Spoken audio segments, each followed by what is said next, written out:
Hi there, it's Rosanne here from Chic Paint. Today I'd like to show you how fun and easy it is to use image transfers to spice up your DIY projects, so stay tuned.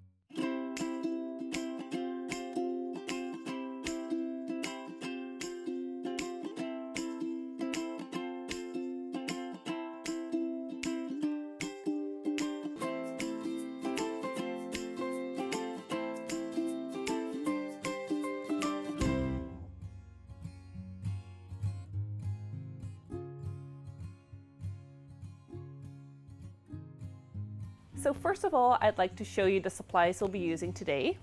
We're going to use a foam brush, a regular paintbrush. We need a stir stick, a pair of scissors, some sandpaper, some lint-free cloth with water, as well as our Chic Paint Image Transfer Medium and Elegance are one of our most popular paint colors. So for this tutorial, I'm going to be using this graphic that I found on graphicsfairy.com. They have a lot of different graphics to choose from, so I definitely recommend checking them out. This one has text on it, so as you can see, we mirrored it. You always want to make sure you mirror any text on your graphics. And we're going to use that to create a little menu sign. Before I am ready to transfer the graphic, I want to paint this piece of board first. So we're going to paint it in the color Elegance, which is a very popular paint color of our line. I'm going to give it a good shake. And then I'm opening it up and I'll stir it as well. I just want to make sure that everything is mixed well together.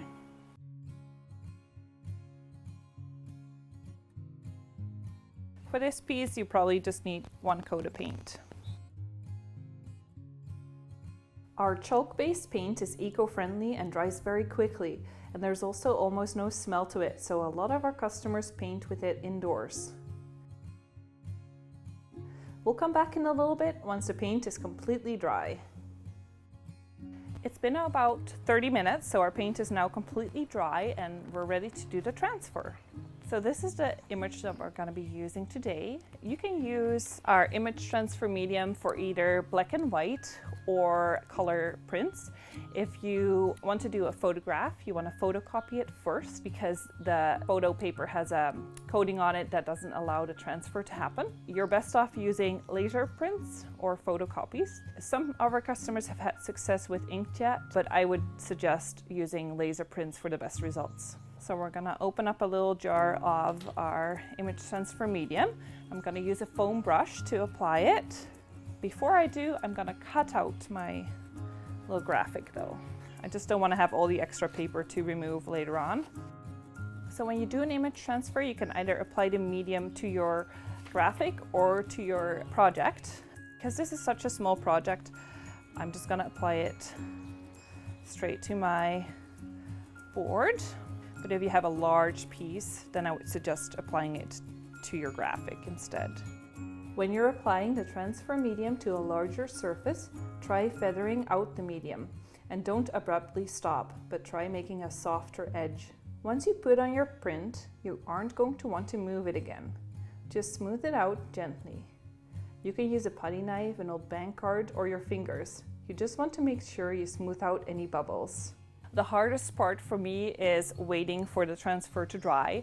You want to leave it alone for at least 2 hours, but the longer the better. So if you can leave it overnight, I would definitely suggest leaving it overnight before trying to take the paper off. The better chance your transfer has to fully transfer to your piece.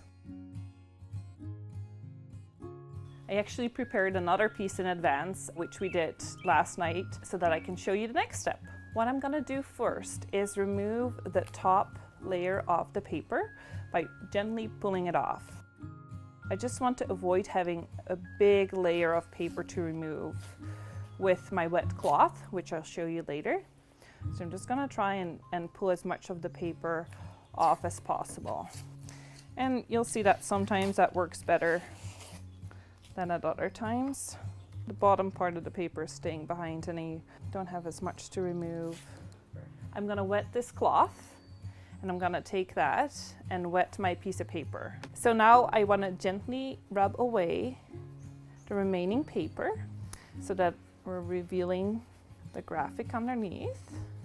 Make sure you go slow and gentle so the ink will stay behind on the surface. If you're removing some of the print, then there was likely not enough transfer medium used, or there was an air bubble.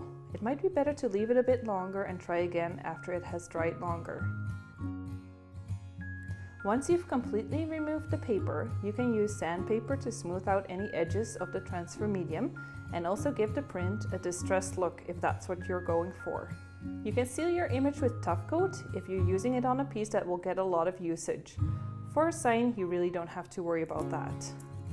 So that's it. It's super fun and easy to do, and I can't wait to see what you will create with image transfer medium. If you want to find out more about Country Chic Paint, I suggest going to our website, countrychicpaint.com. There's more tutorials there. You can find your nearest retailer on the website as well. Thank you so much for watching and happy painting.